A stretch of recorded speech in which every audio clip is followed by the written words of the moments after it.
Good morning students. How are you? I hope you are also fine and thank you. ठीक है, आज हम शिवलाल की बुक से 2.7 रिकॉर्डिंग ऑफ ट्रांजेक्शन का अदर बुक पोर्शन करने जा रहे हैं। ठीक है, अदर बुक से पहले हमने रिकॉर्डिंग ऑफ ट्रांजेक्शन में कैश बुक पढ़ा था।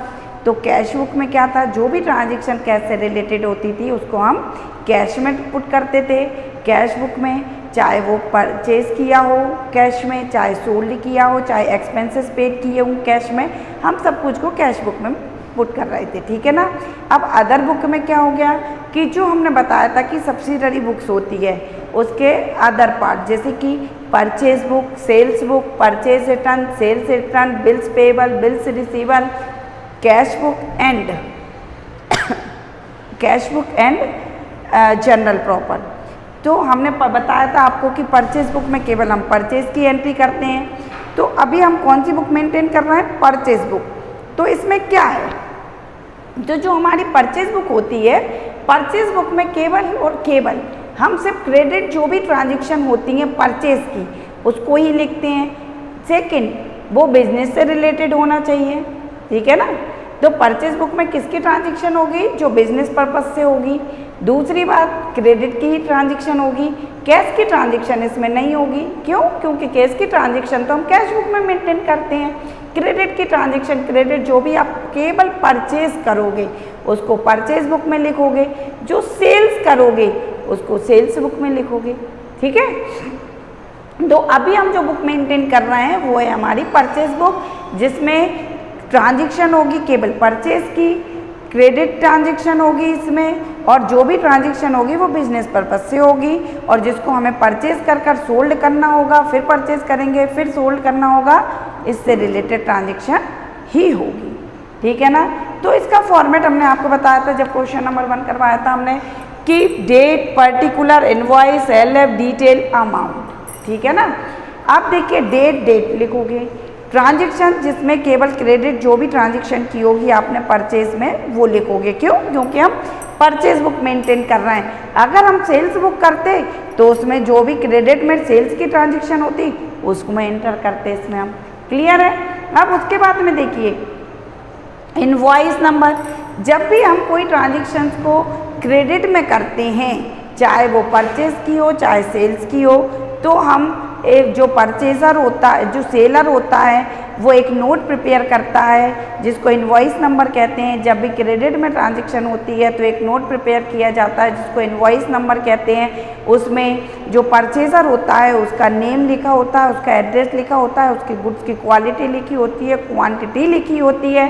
वो उसकी ओरिजिनल कॉपी जो सेलर होता है वो परचेज़र को दे देता है, इसे हम इनवॉइस नंबर कहते हैं। ठीक है। तो let's now we started our next question, question number 2। Question number 2 है हमारा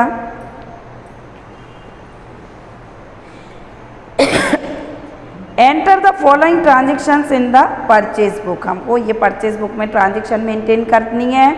2015 5 अगस्त को दी हुई है। परचेज गुड्स फ्रॉम भाई Devesh ₹5000 at the 10% trade discount. हमने बताया कि इसमें केवल कैश की ट्रांजैक्शन नहीं करेंगे तो कैश डिस्काउंट को शो नहीं करेंगे, लेकिन क्रेडिट की ट्रांजैक्शन करते हैं और ट्रेड डिस्काउंट, चाहे गुड्स को आप कैश में परचेस करो चाहे क्रेडिट में परचेस करो, इसको हम देते ही हैं। और यहाँ तो क्रेडिट की ट्रांजैक्शन ही है। ठीक है। तो देखिए कि हमने गुड्स को परचेस किया है, वो भी किससे, भाई देवेश से। तो हमने डेट में डेट डाली, डेट हमारी कितनी है 2015 5 अगस्त की डेट दी हुई है इसमें, तो हमने 2015 5 अगस्त की डाल दी। ठीक है ना, ये 15 है। ठीक है। अब देखिए 2015 में परचेज किया है हमने भाई देवेश से, तो हमने उसका नेम लिखा भाई देवेश।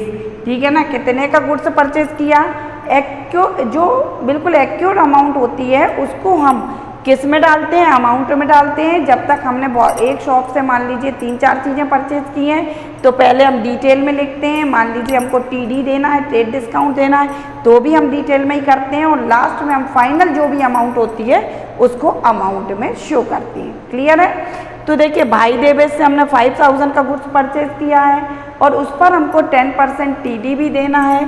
तो लेस हमने करा 10% ट्रेड डिस्काउंट, 5000 का 10% ट्रेड डिस्काउंट कितना हो गया, 500 हो गया। हमने 5000 में से 500 को माइनस किया तो रिमेनिंग अमाउंट 4500 की हमने अमाउंट में पुट कर दी। क्लियर है। नेक्स्ट देखिए, जो हमारी नेक्स्ट एंट्री थी वो क्या थी, परचेज गुड्स फ्रॉम भाई कमल और 3000 का और 10% ट्रेड डिस्काउंट देना है। तो हमने कमल से परचेज किया है, 3000 का गुड्स परचेज किया है, ठीक है ना। अब उसके बाद में हमको कितना ट्रेड डिस्काउंट देना है, 10%। तो 3000 का 10% ट्रेड डिस्काउंट 300 हो गया। तो हमने 2700 के अमाउंट को किस में, डिटेल में पुट करा और टोटल लगा दिया। क्वेश्चन कंप्लीट है, ठीक है। अब इसके बाद में देखिए हमारा क्वेश्चन नंबर 3।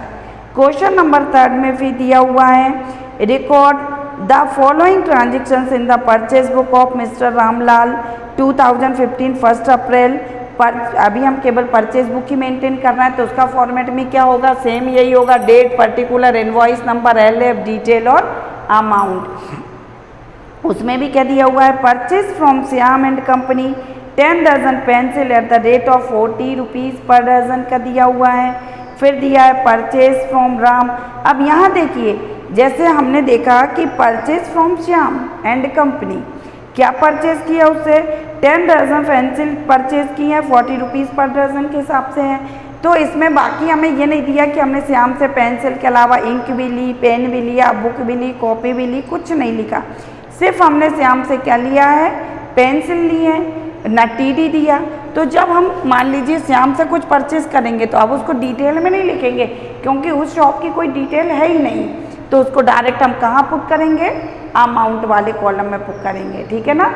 तो let's now we started our next question, question number 3। Question number 3 में भी देखिए आप, सेम फॉर्मेट है, date, particular, invoice number, LF, details और अमाउंट, ठीक है ना। सबसे पहले हमने क्या परचेज किया है, श्याम एंड कंपनी से 10 दर्जन पेंसिल हैं एट द रेट ऑफ कितना दिया हुआ है, 40 पर डजन, ठीक है ना। तो हमने कितने का हो गया, 10 दर्जन है, 40 रुपीज़ के हिसाब से। तो 10 × 40 कितना हो गया, डिटेल में अमाउंट नहीं लिखी, क्यों, क्योंकि डिटेल का कॉलम डायरेक्ट अमाउंट हमको कहाँ पुट करनी है, बाहर पुट करनी है। अगर हम श्याम एंड कंपनी से पेंसिल, इंक और कॉपीज़ वगैरह सब कुछ परचेज करते तो पहले हम इसमें उसका टोटल लगाते कि हमने कितने का गुड्स लिया। अगर TD प्रोवाइड करते तो TD को भी माइनस करते, बट यहाँ पे कुछ नहीं लिया तो डायरेक्ट हम अमाउंट में ही पुट करेंगे, ठीक है ना। 1 अप्रैल के बाद में देखिए 4 अप्रैल को हमने राम एंड बुक कंपनी से क्या परचेज किया, केवल बुक परचेज की, उसको भी डायरेक्ट बाहर 500 का कर दिया। फिर नेक्स्ट क्या है, आर्या से हमने क्या लिया, 20 बॉक्सेस रिबन के लिए और पर 40 रुपीज़ पर बॉक्सेस प्राइस थी। तो 20 × 40 = 800। नेक्स्ट है हमारा गोविंद से हमने 3 डजन पेड लिए इंक वाले, ठीक है ना, एट द रेट ऑफ 10 पर डजन के हिसाब से। तो कितने के हो गए हमको, 30 रुपीज़ के हो गए। फिर क्या लिया हमने, सुरेश से लिया 5 डजन रबर ली, 4 रुपीज़ पर डजन के हिसाब से। तो कितने का हो गया, 20 रुपीज़ का हो गया। सारी अमाउंट को जोड़ा तो हमारे परचेज बुक का टोटल कितना हो गया, 1930 रुपीज़ का। ओके।